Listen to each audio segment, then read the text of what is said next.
Hey guys, what's up? Welcome back to another quick tutorial video. In this channel, we provide you with every possible solution to a specific problem.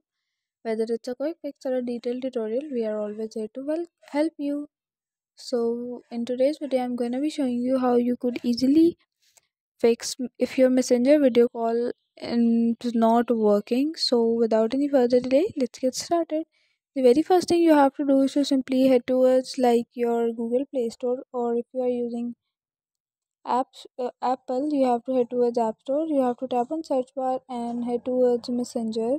Here you have to make sure that you are using an up-to-date version of the app. If it is written like open, it means that your app is updated.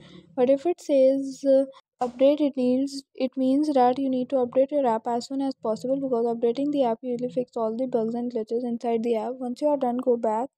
Head towards your phone settings, scroll down a little bit and tap on apps. From the apps, what you have to do is to simply tap on see all apps. From here you have to find out Messenger, and here you have to simply clear out the storage and cache for Messenger. For that, tap on storage and cache, clear storage and clear cache, and all of your bugs would be fixed. Okay, so guys, that's it for today.